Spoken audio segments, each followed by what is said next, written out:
There is no good, bad, right, wrong on this eternal plane of existence. There is no better than. There is no judgment. There is only acceptance. Accordingly to this person, human frequency, as it appears to be, my window into my own reality, there isn't any. So then when I come across something that reminds me of what had been in this physicality, the way that I am seen is quite arrogant. It's my design. It's where my sun shines, you know? So to have this transformative shift in my nature of existence and reality is really a huge deal to my physicality, because the way in which we experience ourselves, the judgment calls, where the mind, you know, is fraught with crisis and distortion and judgment and blame and all that. Without that stuff, at the end of the day, there's only silence. There's only awareness. There's nothing that has to be done, nowhere to go, nothing to see, just be, you know, and do whatever comes naturally. So it's a nice place to be, and I really wish it for everybody. I know that's not a great expectation that I can uphold. I just know that only certain people will hear me, and I'm really grateful that you're one of those people that happen to be here to hear.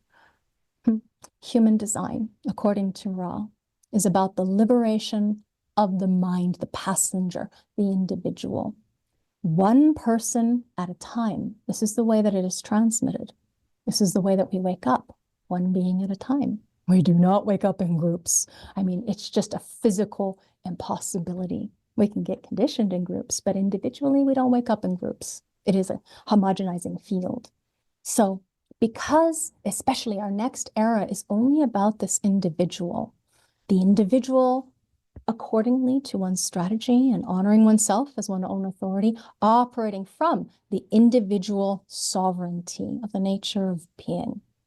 You might hear this from other people who are singing or attuned to that same soul song that we're all just moving along, you know? It's not like we have any control over the direction, over the perception. It simply is what it is.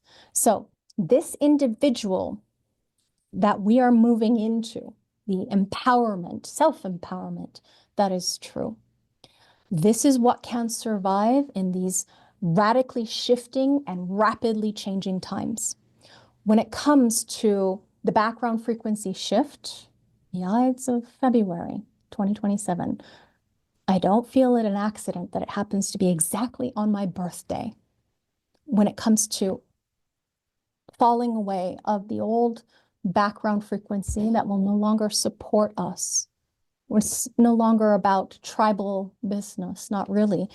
3 of the main activations, they are individual in nature. So we've got a deep, deep self-empowered age that we're moving into. It can look like selfishness, Ra would call it the school of enlightened selfishness.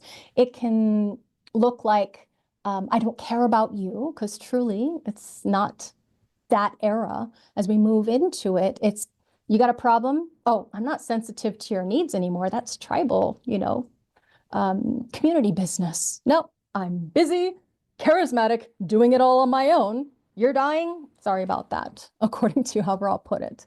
Now that can seem quite harsh, but truly, at the end of the day, we're going into a different age, a different stage in our developmental awareness. Ra says that it's something to grasp, that it is what this knowledge is about, bringing the power to you out of your own authority that is true in your life, so that you can stand on your own 2 feet and be equipped to deal with whatever the day brings.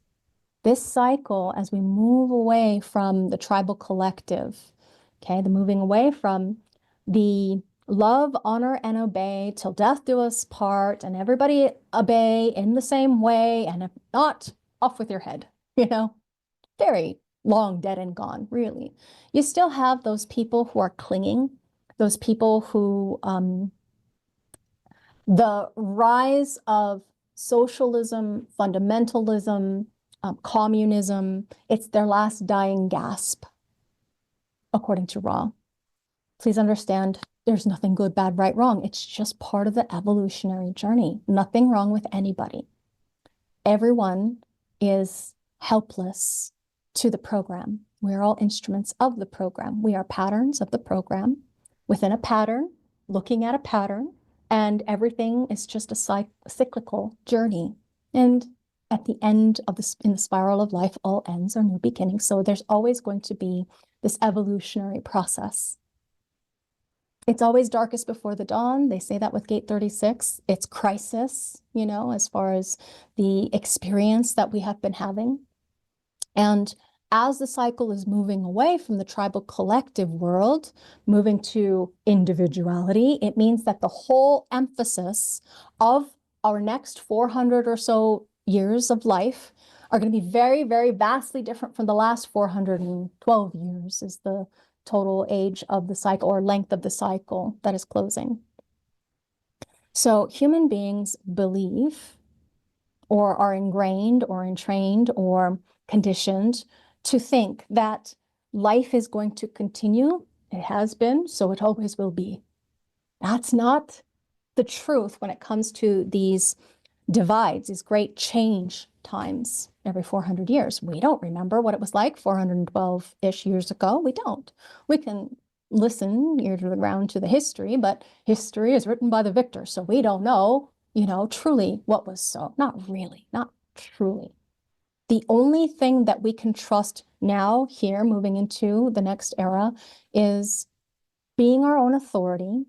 And what Ra says is that we better be equipped. Now, a lot of the things that he would say, he's a first line, right? Body. So very authoritative teacher. He's quite certain of what he, you know, said or knew, and shocking in his delivery.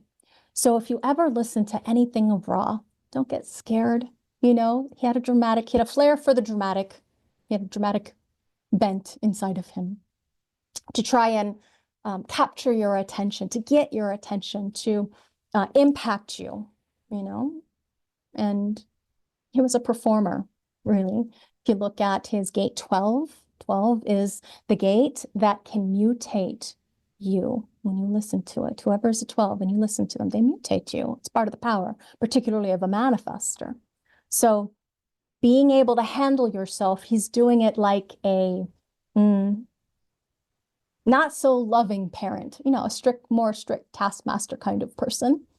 But he's not a cuddly, huggy bear type guru. He wasn't the happy guru. You know, he had a lot of melancholy in his design, all individual channels. The 25 can seem kind of cold-hearted, you know, as in it's not necessarily going to be warm and available and all those things that one would expect of someone who was awake. The simplest way I can tell you of what it is to be awake in these times is to love yourself completely, unabashedly, no matter what your mind thinks. Back in the day when my mind would think really horrible, vindictive, terrible thoughts, I would feel so bad about myself, guilty, ew, like what's wrong with me? When now I know if a thought you think that makes you shrink is how I like to say it because it rhymes, it makes it stick. When the thought comes through and it feels like it's not you, now I know it's not me.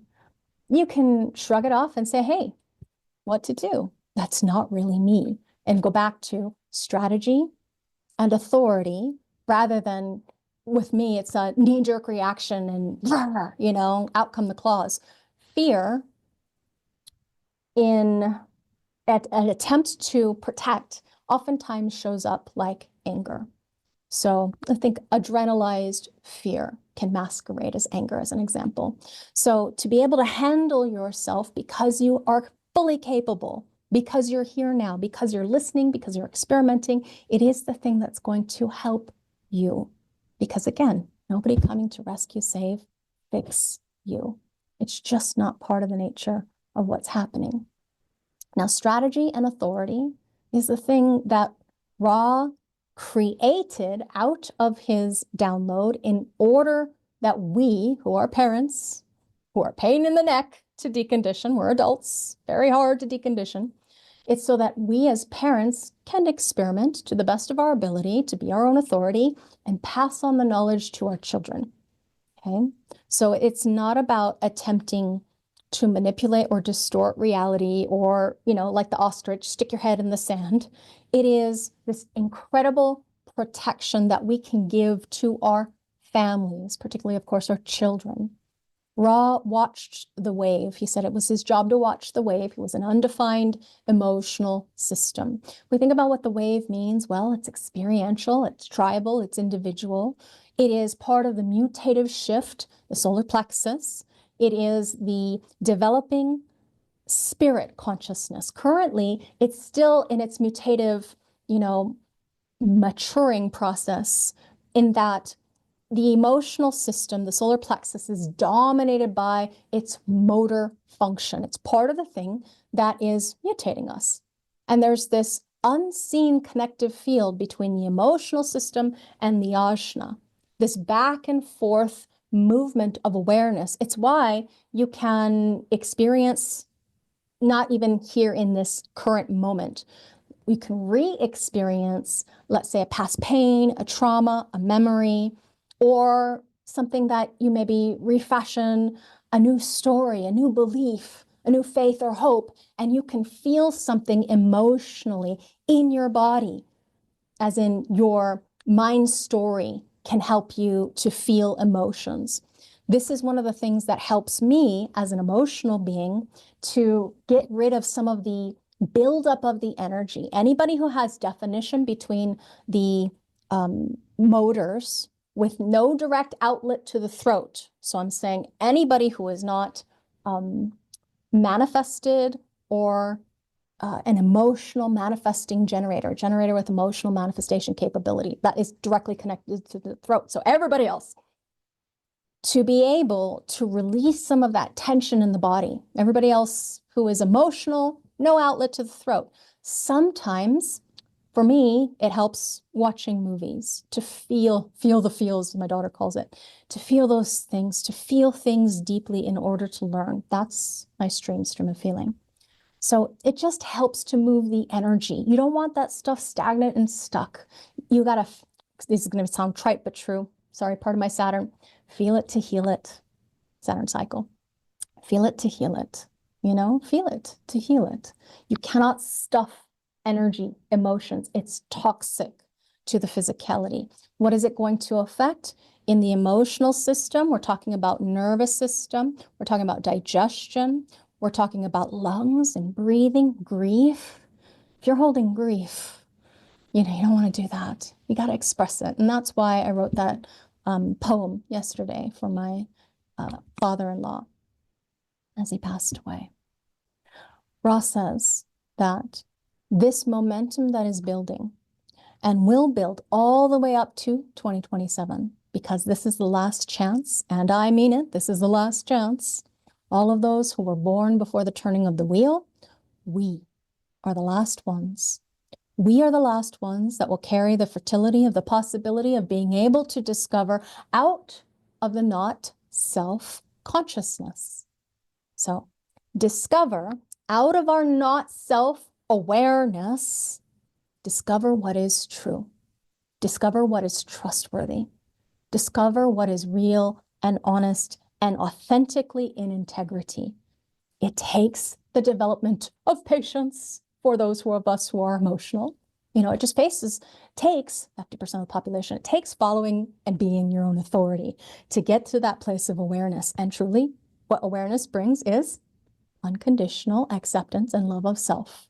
And then you're as wide awake as Buddha, according to Ra. Now, the rest will have to be taught. This is children, as far as the rest beyond 2027. It's not like at that moment we've got a whole bunch of Rave children that are going to be born. It's not the case. You can see the precursors to the Rave children as they come into reality in the quote-unquote failed, according to Ra, failed mutation, which is in the autistics, the beings who have been diagnosed on the spectrum. This great orange ball of light, this ball that's shining bright, Arcturus, is the source, the first platform for the crystals of consciousness. But more than that, it carried us here to this planet. Ra would always laugh at people who were considering themselves to be walk-ins or aliens. Now we know through Rave cosmology that those people who are really intensely believing themselves to be walk-ins happen to be the 3, okay, color 3 on the motivational frequency underneath the sun, earth, color 3, who are designed to experience the non-physical as ghosts, not aliens. So interestingly, he said, we are the aliens, it's us. It's always been us, the travelers. We are the ones that spanned the Viverse. He knows because he's ridden in the shadow of Arcturus. We all have. We've all been on that journey. So when it comes to Arcturus being really something, being really different, oddball, different, out there, woo, one of these days, 500,000 years, it's just going to be gone. And we're in this very special time of being bombarded by this neutrino feed, this frequency field, because this special object stellarly is pouring down its frequency. And there's this incredible neutrino beam stream that's riding along with it, this great orange ball spiraling through space and time in our direction.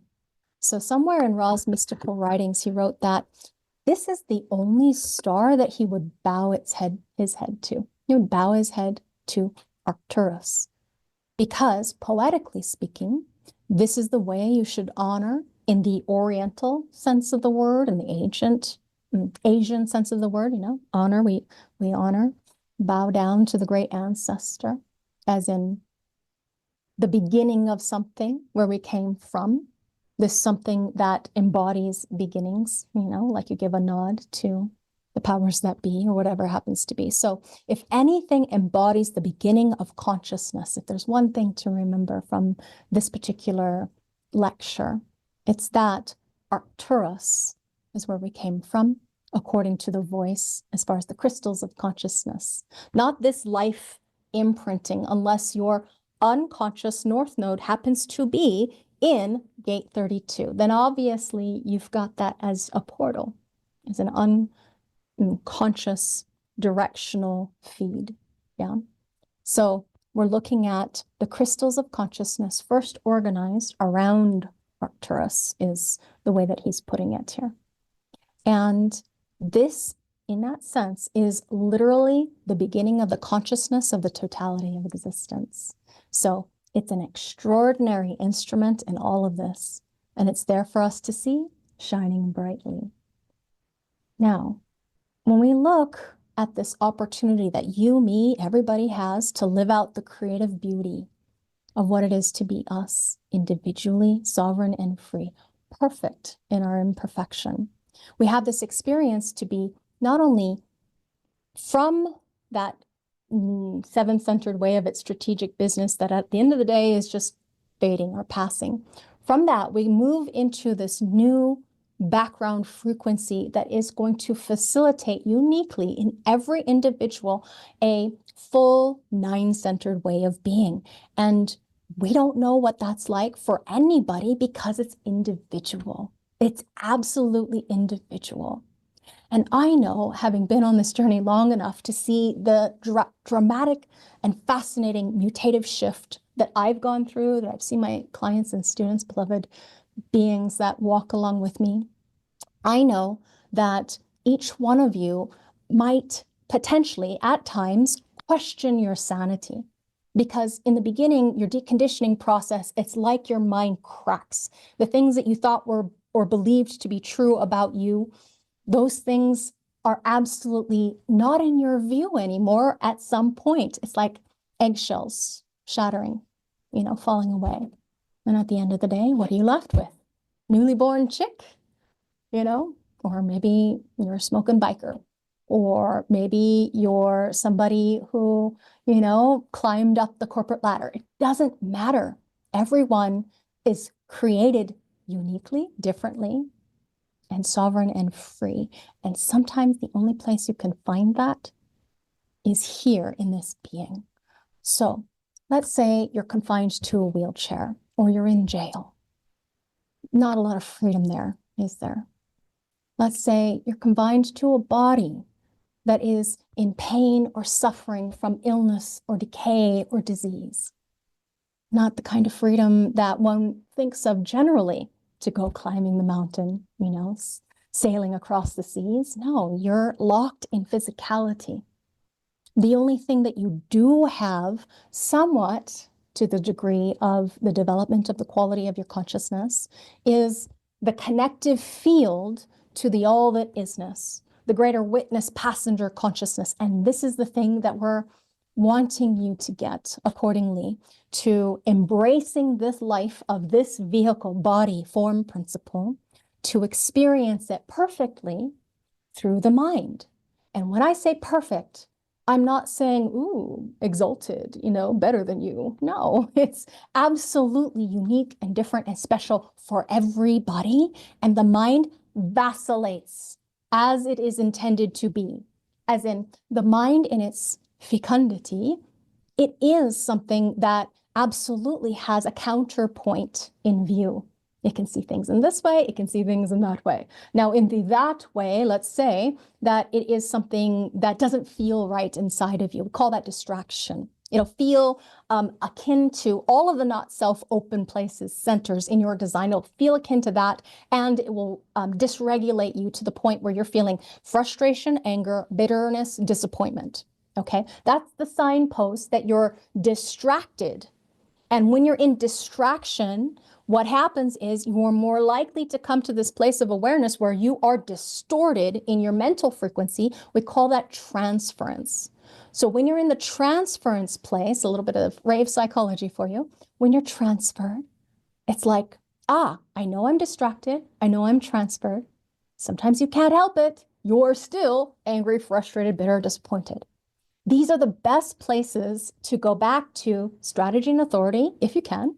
Did I, or maybe you can just reflect, did I wait to be recognized? Did I wait for invitation? Projector. Did I wait for a response? Did I actually move forward once I got clarity? You're an emotional generator.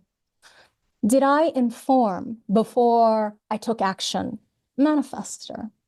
Did I wait for the quality of my consciousness to fluctuate and change with the variability of the moon? Reflector. Okay, this is the reflective process that it's kind of like if you've ever had to fight off the impetus for road rage. Somebody cuts you off. Unfortunately, tiny Asian woman driver from Hawaii. Sorry, whoever it was that I cut off, but somebody cuts you off. You got that inside of you, right? Honk, honk. If you do that, I don't do that. I'm the one cutting people off. Anyway, that happens. So experience, right? Just giving you a silly experience to remember. This is something that now you can play the game of reflecting on the quality of your consciousness and see, is it that you truly be in this place of not self-frequency, or are you on this other place? Because once you have the contrast, you can get to that place potentially through awareness by just seeing, and bringing yourself back home to this vibrational frequency. It is about getting the frequency right.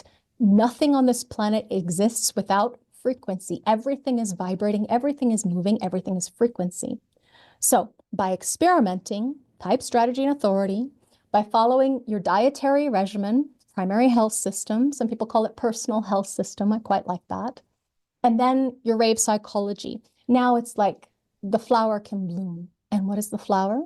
It's the quality of your consciousness. It's not about anything else. So it's not about, finally succeeding at whatever it is that you thought you wanted to be someday, what you thought your well-meaning parents wanted you to do, or whatever you thought that had to be true. It's not. You could have the life experience of a pauper and of the consciousness of a queen. It doesn't matter. None of it really does. All that matters is the experience of you with you, and no one else outside of you knows truly what is true. So when Ra says, I'm going to go back to, this is a long sentence, so my apologies. I tried to break it down and explain it to get you to that place of awareness. I'm going to repeat this. We have an opportunity to live out the creative beauty of what it is to be us, to experience what it is to be in form, not in the 7-centered way with its strategic blindness, but with a unique 9-centered way in which we can embrace life through the vehicle and experience it perfectly through the mind. So it's not about trying to get out of these challenging places or bury your head in the sand or poke your head through the sky or have these exalted states of being, which a lot of the druggies out there are trying to do synthetically or microdosing, whatever it happens to be. It is about your capability of finding your own sovereignty, and that is here, now, in this reality, this body, not hiding, not lying. You know, there's a lot of fear, people driven by fear, people worried and scared. And that's part of the frequency here now. So find your own authority. I mean, think about what the first line is. Authoritative. Your body, you can trust this. It just takes time to decondition and align. And after that first 7 years, your deconditioning never ends. It's just another, level up, rung up on the evolutionary spiral. So we've been given these keys accordingly, tools, tips, tricks, techniques. Human design is basically a technique for decision making because it doesn't matter anymore. Not really, not truly. It's just a game we play. The ship, as in the end of our species, it's going down. So it's for us to enjoy our final performance, our final moments. It's for us to live out the fullness of this vibratory nature of frequency and being, that potential that's here and now, not for what may come tomorrow, not because of what happened in the past, but the collection of ever-present now moments as you breathe in life experience and breathe out awareness. It's just about the development of the quality of your consciousness. Nothing else really matters. It's an illusion. A delusion or a confusion. And that depends upon your mask that you wear, your role that you play, your glasses that you put on and don at the beginning of the day. Whatever it happens to be for you, love yourself completely, unabashedly, no matter what your mind might think or what you think other people think of you.